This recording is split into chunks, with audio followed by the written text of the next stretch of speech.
I just spent 8 days in Banff, Canada, hiking through glaciers, paddling turquoise lakes, and staying in mountain lodges. And the entire trip only cost me $500 out of pocket. Here's exactly how I did it using credit card points and how you can do the same. I've watched far too many videos on this place of the turquoise lakes, the snowy mountains. The place has always looked beautiful, eh? It is one of the most beautiful places in North America, but usually one of the most expensive as well. But with some strategic point stacking and planning, I turned an $1,800 trip into one that cost me less than half. Let's start with the flights. I flew from Phoenix to Calgary round trip. I used 24,000 points for this flight here. Bonus tip right here, if you book early and have flexible dates, that is going to allow you a lot more room to save money. Also, transfer partners always are going to give you more value than booking straight through the portal. Now, let's talk accommodations. This is where we save some moolah. I stayed in 4 different places on this 8-day trip. Got 2 free nights at 2 Hyatt stays because I own the Chase Sapphire card. And then I used points from my Robinhood Gold card to cover 4 nights while I stayed in Banff. And then when I drove back to Calgary before I flew back to Phoenix, I used more points from my Chase card to cover a night at the Hyatt. In total, I burned about 65,000 points to cover 8 days, which was definitely a deal. Another bonus tip here, if you have a Chase Sapphire card and you're getting those Chase Ultimate Reward points, transfer those out to Hyatt because Hyatt combined with Chase is literally like Kobe and Shaq. I was booking nights at 5,000 points a night, which is super cheap. For instance, just so you realize how cheap this is, usually if you're trying to use your Chase points to stay at like a Marriott or something like that, it's usually about 20,000 points a night. For food and daily activities, I kept it pretty chill. I was only eating out about once a day, and I was trying to go to spots that weren't too pricey. Plus, I was paying in USD, so the conversion rate was definitely in my favor. For lunch, I was pretty much just eating sandwiches. At a local Safeway, got a bunch of sandwich stuff, and yeah, that's how I was doing for lunch. The original plan was to actually eat sandwiches the whole time, but I'm too much of a foodie, and I want to try the local food everywhere I go, so I was like, yeah, I at least gotta pay for dinner. I also rented a car, which was also on points. That cost me about 15,000 points, which I also used my Robinhood Gold for that. Plus, what was also nice is you get free rental car insurance when you use that Robinhood Gold. You also get it on the Chase Sapphire.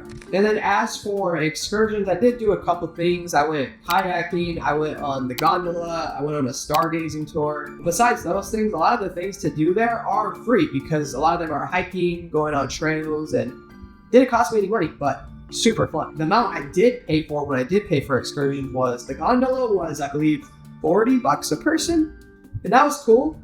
But a lot of the views you can get from that gondola, you can get on your own if you were to just hike. So I guess if you maybe not with able body to go on a hike, then it's probably worth it. But I probably wouldn't do that gondola again. The stargazing tour, now that was really cool. That was about $100 USD. It was about 4 hours. You just went out into the mountains of Alberta, Canada, the Canada Rockies at like midnight. And you can see all of the stars. Apparently, sometimes there's some northern lights there. Unfortunately, I didn't get to see that. The moon wasn't bright enough, apparently, but that was super fun. And they give you hot chocolate. We saw some elk at nighttime. I mean, when else am I going to be at the Canadian Rockies at nighttime with literally nobody else around? Except for us. There was like 6 of us. But I'm not going to go do that myself. So that was like a once-in-a-lifetime thing right there. Definitely worth it. Like, now the kayaking, that was about $30 a person for an hour, and that was probably hands down the coolest thing I've ever done. Besides one of the hikes I did there at Lake Louise, I did that hike. If you're ever going to Lake Louise, do what was it called? Little Bee Trail. Little Bee Trail provided me the most amazing view I've ever seen in my life. It took about 4 hours to the top and down. It was snowy. It was cloudy. I will never forget that view in my life. It was just something amazing. Now, that was the best thing I've ever done in my life, but kayaking the Canadian Rockies was probably second. So the 2 coolest things I've ever done in my life now, both happened on this trip. Isn't that awesome? So kayaking, definitely worth it. 10 out of 10, $30 though, so cheap. Another bonus tip here, try to get a travel card with good protections. Like I said, my rental car insurance was covered, so that's nice. That saved me like $120 just right there. So here's what it all added up to. I got written down here. Flights, full price was $400. I paid $100. Hotels came out to about $1,000. I paid $0, all on points. Car rent, $300. I also paid $0, all on points. Food and tours, I ended up spending about $440. Didn't use any points there. So in total, the trip would have cost me $1,850, but I only paid about $550. What a steal. That is over $1,100 saved just by using points. By taking the money I would already spend on my debit card or cash and just simply putting it on a good travel credit card. Guys, look, this could be you. You could travel the world and it doesn't even cost you that much as long as you know what you're doing with points. This is stuff that I'm just shocked that they don't teach in school. Like, I didn't know anything about this. None of my friends and family know anything about this. It was literally just, I came across the video, went down a rabbit hole, and I said, yeah, this is amazing, and I'm gonna make a YouTube channel on it. Now let's talk about how I actually earn these points. That's probably what you're wondering, right? So first of all, I have the Chase Sapphire Preferred, one of the best beginner travel cards you can get. The annual fee is only $95. You're also gonna get a welcome bonus, which is a pretty fat bonus. My welcome bonus was 60,000 points, which equals about $800 of travel. Any travel that I've done over the past year, I've taken a couple trips, I put it all in that Chase, and it's racking up 3x points or 5x if I book through the Chase portal itself. Also, I put food on there because I get 3x for that. And then basically almost anything else I put on the Robinhood Gold, which is a sleeper card, very underrated. The annual fee is $60 a year. All you need to do is get Robinhood Gold, which is $5 a month. And that card gets you a 3x on any category. Doesn't matter what it is, if you use that card, you're gonna get 3x. So I 3 points for every dollar spent. And then the only other card I'm using right now is the Chase Freedom Flex. So this card is a little confusing, but basically it has rotating categories each quarter of the year. So every 4 months, there's gonna be a category that you're going to get 5x if you use that card. So right now it's on Amazon. I just moved into this new apartment.